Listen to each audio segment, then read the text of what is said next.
Assalamualaikum warahmatullahi wabarakatuh. Kami dari kelompok 10 akan mempresentasikan pengembangan materi pembelajaran bahasa Indonesia yang diampu oleh Ibu Sinta Rosalina SSMPD. Yang beranggotakan yaitu Fitri Dewi Anggreni Suryanto, Kori Imanul Wardana, dan Siti Fatimah. Latar belakang dari materi ini yaitu pengembangan bahan ajar digunakan sebagai cara untuk mengidentifikasi, mengembangkan, dan mengevaluasi isi dan strategi pembelajaran. Pengembangan bahan ajar sebagai pemahaman tentang desain pembelajaran. Selain itu, mengembangkan bahan ajar mempertimbangkan sifat materi ajar, jumlah peserta didik, dan ketersediaan materi. Rumusan masalah. Yang pertama, apa yang dimaksud dengan pengembangan materi pembelajaran bahasa Indonesia? Yang kedua, bagaimana pengembangan materi pembelajaran bahasa? Pengembangan materi pembelajaran bahasa Indonesia. Pertama, hakikat bahasa Indonesia. Kedua, pengertian materi bahan ajar. Ketiga, strategi pembelajaran bahan ajar oleh pembelajar. Keempat, pendalaman materi atau bahan ajar bahasa Indonesia. Kelima, sumber bahan ajar. Selanjutnya tujuan. Yang pertama, mengetahui pengertian pengembangan materi pembelajaran bahasa Indonesia. Yang kedua, meningkatkan perkembangan materi pembelajaran bahasa Indonesia. Hakikat bahasa Indonesia. Bahasa Indonesia ialah alat komunikasi yang dipergunakan oleh masyarakat Indonesia untuk keperluan sehari-hari. Misalnya belajar, bekerja sama, dan berinteraksi. Bahasa Indonesia di negara Indonesia memiliki kedudukan sebagai bahasa nasional dan sebagai bahasa negara. Menurut Suhendar, Supinah, dan kawan-kawan pada tahun 2006. Pengertian materi ajar. Bahan ajar merupakan informasi, alat, dan teks yang diperlukan guru atau instruktur untuk perencanaan dan penelaah implementasi pembelajaran. Selanjutnya, bahan ajar atau materi pembelajaran atau instructional materials.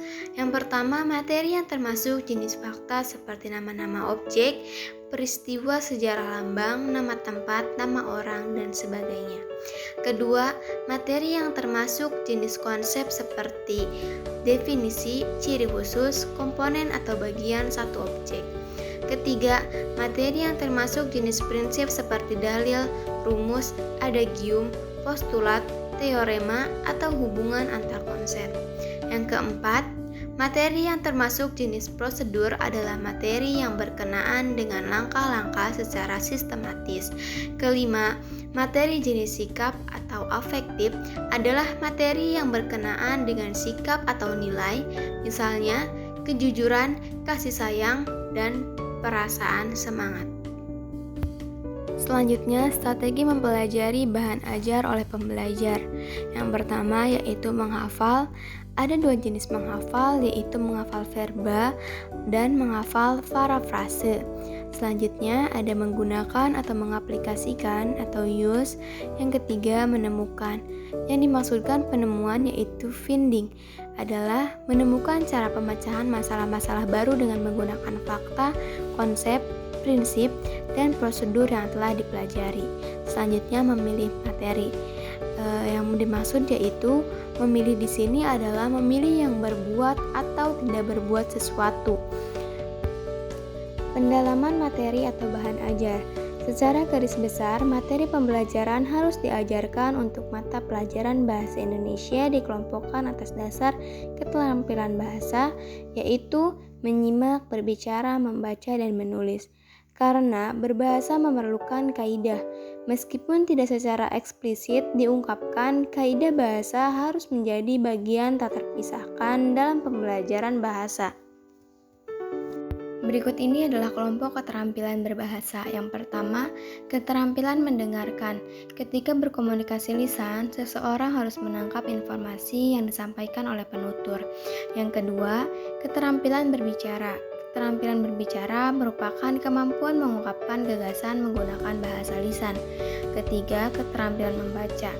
Keterampilan membaca merupakan kemampuan menangkap informasi yang disampaikan melalui bahasa tulis atau wacana tulis.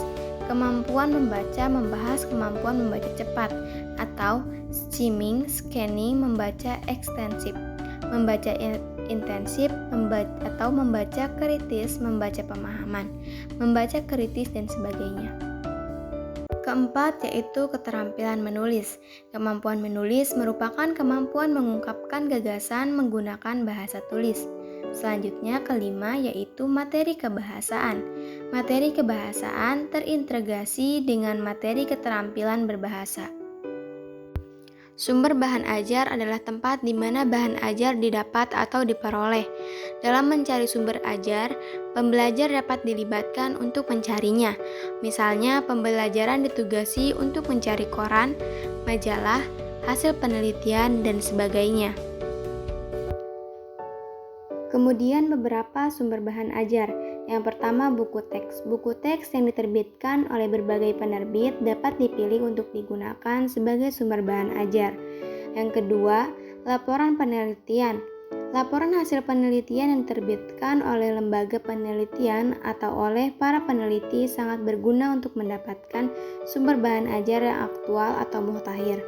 Selanjutnya, jurnal atau penerbitan hasil penelitian dan pemikiran ilmiah. Penerbitan berkala yang berisikan hasil penelitian atau hasil pemikiran sangat bermanfaat untuk digunakan sebagai sumber bahan ajar. Yang keempat yaitu pakar bidang studi. Pakar atau ahli bidang studi penting digunakan sebagai sumber bahan ajar. Yang kelima yaitu profesional. Yang keenam buku kurikulum. Ketujuh, terbitan berkala seperti harian, mingguan, dan bulanan. Yang kedelapan, internet. Bahan ajar dapat pula diperoleh melalui jaringan internet. Yang kesembilan, media audiovisual seperti TV, video, VCD, kaset, atau auditif.